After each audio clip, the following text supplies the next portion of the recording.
નમસ્કાર મિત્રો, કેમ છો? મજામાં ને? હું છું તરુણ કુમાર અને આપનું હાર્દિક સ્વાગત છે આપણી યુટ્યુબ ચેનલ સાયન્સ ટીવી ગુજરાતીમાં. દોસ્તો, અત્યારે આપણે ધોરણ 9માંથી વિજ્ઞાન વિષયની અંદર પ્રકરણ 7 ગતિનો અભ્યાસ કરી રહ્યા છીએ. આજે આપણે એનો ચોથો ભાગ જોવાનો છે. દોસ્તો, આ અગાઉના વિડીયોમાં આપણે વાત કરી હતી પ્રવેગિત ગતિ, નિયમિત પ્રવેગિત ગતિ, અનિયમિત પ્રવેગિત ગતિ અને એના આલેખોની ચર્ચા કરી હતી અને આલેખ પરથી આપણે વેગ કે સ્થાનાંતર કેવી રીતે શોધી શકીએ છીએ એની વાત કરી હતી. હવે દોસ્તો, આજના વિડીયોની અંદર આપણે ગતિના સમીકરણો જોવાના છે અને વર્તુળાકાર ગતિ વિશે થોડીક માહિતી મેળવવાની છે. તો ચાલો દોસ્તો, સમયનો બગાડ કર્યા વિના શરૂ કરીએ આજનો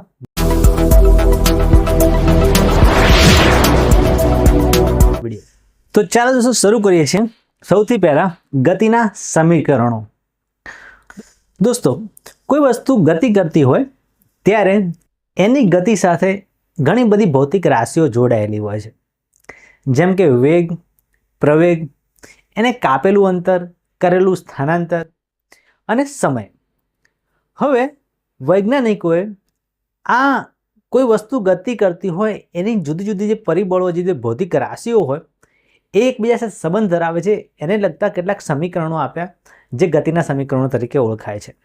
તો જુઓ કે કોઈ વસ્તુ સુરેખ પથ ઉપર નિયમિત પ્રવેગિત ગતિ કરતી હોય, બરાબર, ત્યારે એની સાથે વેગ સંકળાયેલો હોય, પ્રવેગ હોય, બરાબર, અને કાપેલ અંતર હોય, એ એકબીજા સાથે સંબંધ ધરાવે છે, બરાબર, અને એ સંબંધોને સમીકરણો વડે પણ દર્શાવી શકાય છે અને આવા સમીકરણોને ગતિના સમીકરણો કહેવામાં આવે છે.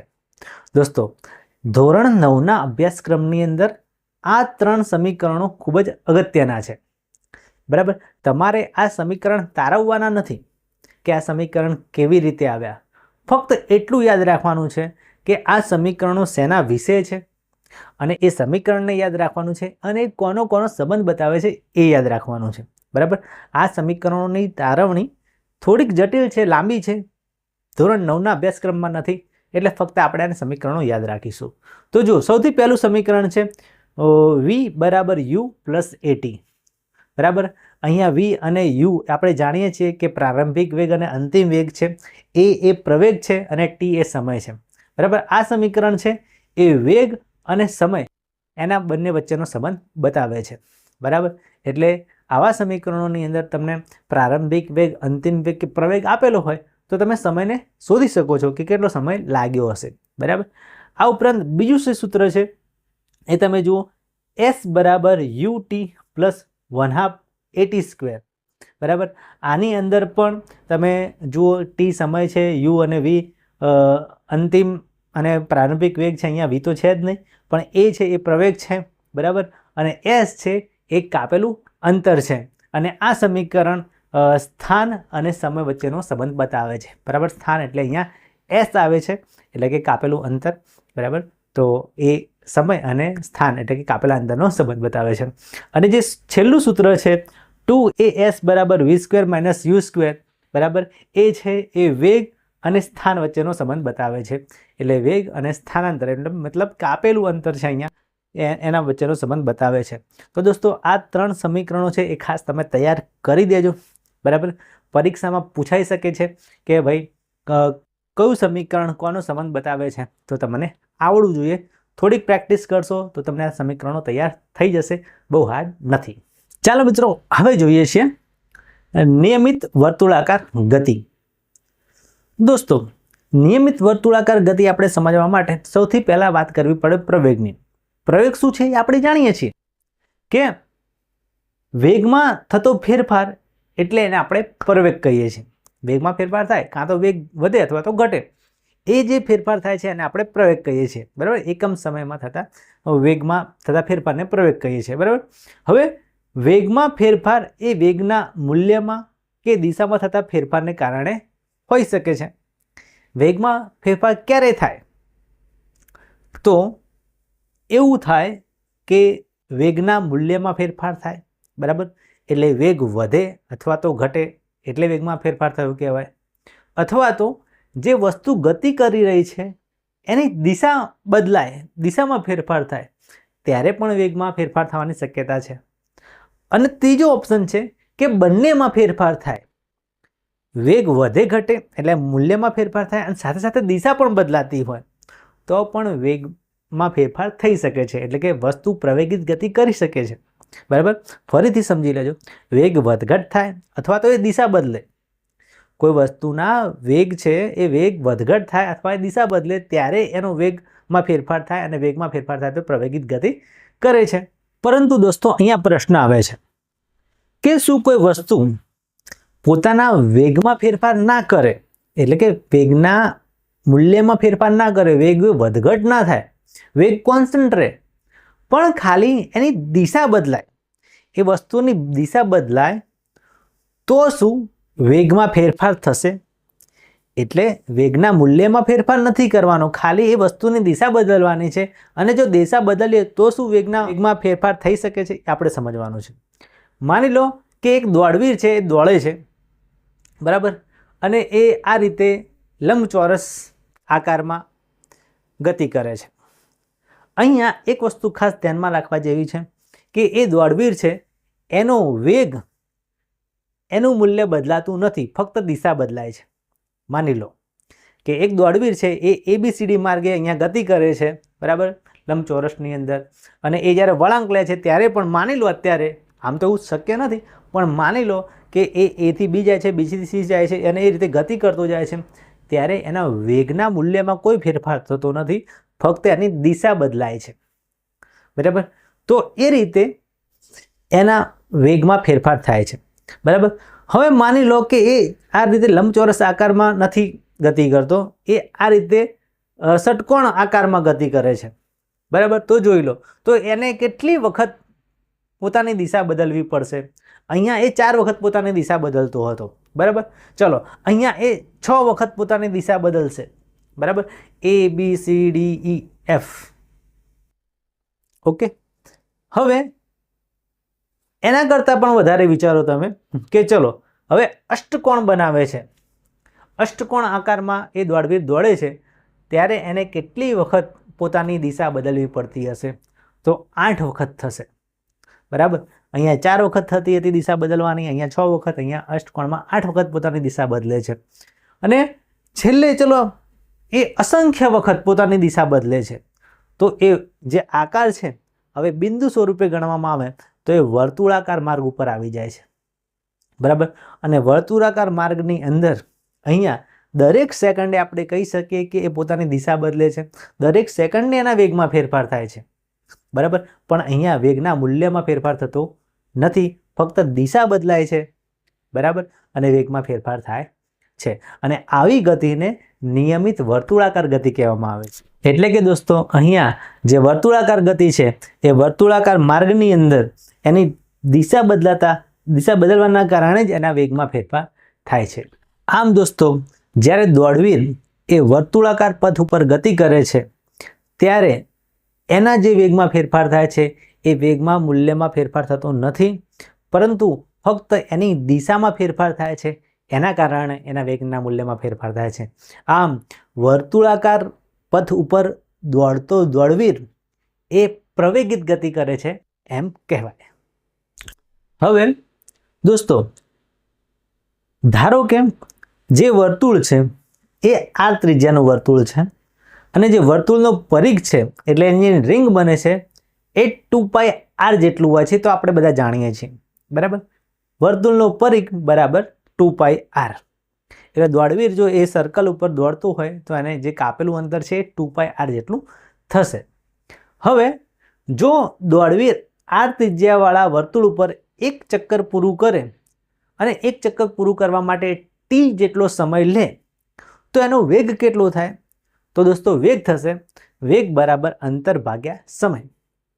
હવે એક ચક્કર એ વર્તુળાકાર પથ ઉપર પૂરું કરે છે એટલે એને કાપેલું અંતર એ વર્તુળના પરિઘ જેટલું હશે, જે પરિઘને આપણે 2πr કહીશું, એટલે અંતર થશે 2πr. છેદમાં એને કેટલો સમય લીધો? તો એને t જેટલો સમય લીધો, એટલે અહીંયા વેગ આવશે 2πr છેદમાં t. બરાબર, જો દોડવીર છે એ દોડવીરનો વેગ આવશે 2πr છેદમાં t. તો દોસ્તો આના પરથી આપણે કહી શકીએ કે જ્યારે કોઈ વસ્તુ વર્તુળાકાર પથ પર નિયમિત ઝડપે ગતિ કરતી હોય બરાબર. નિયમિત ઝડપે ગતિ કરતી હોય તો ત્યારે તેની ગતિને નિયમિત વર્તુળાકાર ગતિ કહે છે.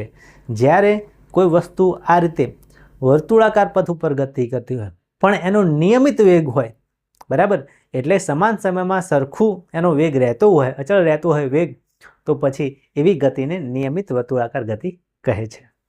તો આમ દોસ્તો, જે દોડવીર હતો એ વર્તુળાકાર પથ ઉપર જો ગતિ કરતો હોય તો એના વેગનું મૂલ્ય ફક્ત દિશાના કારણે બદલાતું હોય તો એ ગતિ પ્રવેગિત ગતિ થશે, બરાબર. અને દોસ્તો, જ્યારે કોઈ વસ્તુ હોય એ વર્તુળાકાર પથ ઉપર નિયમિત વેગથી ગતિ કરતી હોય ત્યારે એને નિયમિત વર્તુળાકાર ગતિ કહેવામાં આવે છે.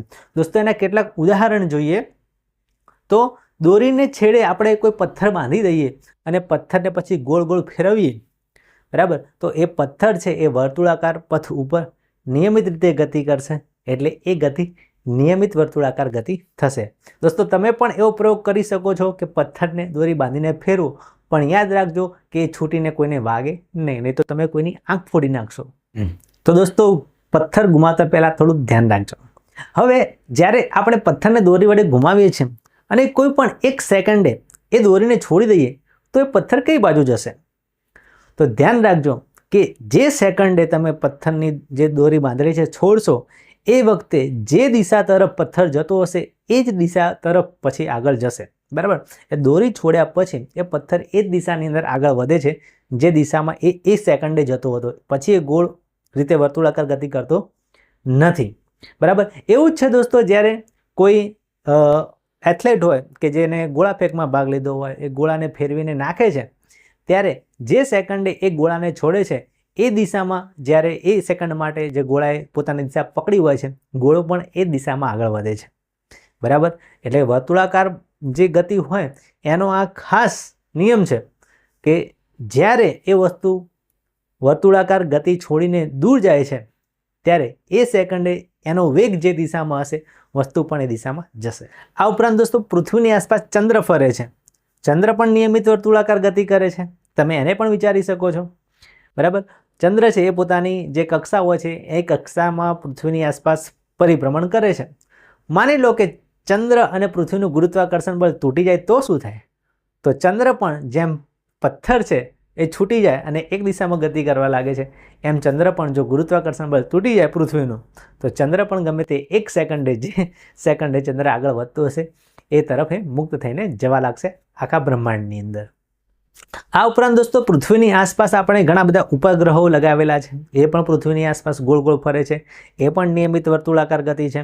અને દોસ્તો, કોઈ છોકરો હોય કે જે વર્તુળાકાર પથ ઉપર સાયકલની ગતિ કરાવતો હોય પણ એની ઝડપ અચળ હોય તો જ એ ગતિને નિયમિત વર્તુળાકાર ગતિ કહેવાશે. તો દોસ્તો, તમે ટ્રાય કરજો કે તમે શું એક સ્પીડથી, એક ઝડપથી કોઈ વર્તુળાકાર પથ ઉપર સાયકલની ગતિ કરાવી શકો છો? શક્ય હોય તો ટ્રાય કરજો. નહીં તો તમે જોયું હશે કે મોત કા કૂવા, જ્યારે કોઈ મેળો આવે ને મેળાની અંદર મોત કા કૂવા આવે છે જેમાં બાઇક ને કાર ને એક સર્કલમાં, ખબર છે તમને, પાટિયા બાંધેલા હોય અને કૂવો બનાવેલો હોય અને આસપાસ એ સાયકલ તો નથી હોતી, બાઇક હોય છે, ગાડી હોય છે, એ પણ એક જ સ્પીડથી જો જવા દેવામાં આવે તો એ પણ નિયમિત વર્તુળાકાર ગતિ કહેવાય છે. તો દોસ્તો, આવી જ નિયમિત વર્તુળાકાર ગતિ તમે ક્યાંય જોયેલી હોય, તમે એના ઉદાહરણ જાણતા હોય તો કોમેન્ટમાં મને જણાવો તો મને ખ્યાલ આવે કે ખરેખર તમને નિયમિત વર્તુળાકાર ગતિમાં કેટલો ખ્યાલ આવ્યો છે. ઓકે દોસ્તો, તો આ વિડીયો તમને કેવો લાગે ચોક્કસથી જણાવજો. આ વિડીયો તમને ગમે તો લાઇક કરો, શેર કરો, સબસ્ક્રાઇબ કરો અને જો તમે અમારી ચેનલ પર નવા હો તો બેલ આઇકનનું બટન દબાવી દો જેથી મારા જે લેટેસ્ટ વિડીયો બને એની અપડેટ તમને મળી રહે. તો ચાલો દોસ્તો, હવે મળીશું બીજા કોઈ વિડીયોમાં. પણ હા, જતાં એક વાત કે યુટ્યુબ ઉપર એક નવું ફીચર આવ્યું છે હાઇપ બટનનું. એટલે જો તમને વિડીયો ગમ્યો હોય તો કોમેન્ટમાં જાઓ અને કોમેન્ટને થોડું સ્લાઇડ કરશો એટલે હાઇપ બટન આવશે. હાઇપ બટન ઉપર ક્લિક કરી દો. અમારા વિડીયોની અંદર આ એક અઠવાડિયાની અંદર તમે હાઇપ કરશો તો અમારો વિડીયો ટ્રેન્ડિંગમાં આવશે અને એટલો જ અમને સપોર્ટ મળી રહેશે. તો દોસ્તો, વિડીયોમાં બસ આટલું જ. હવે મળીશું બીજા કોઈ વિડીયોમાં. ત્યાં સુધી આવજો. નમસ્કાર મિત્રો, હવે સાયન્સ ટીવી ગુજરાતી ઉપર આપણે એક સાયન્સ ક્વિઝ શરૂ કરવા જઈ રહ્યા છીએ.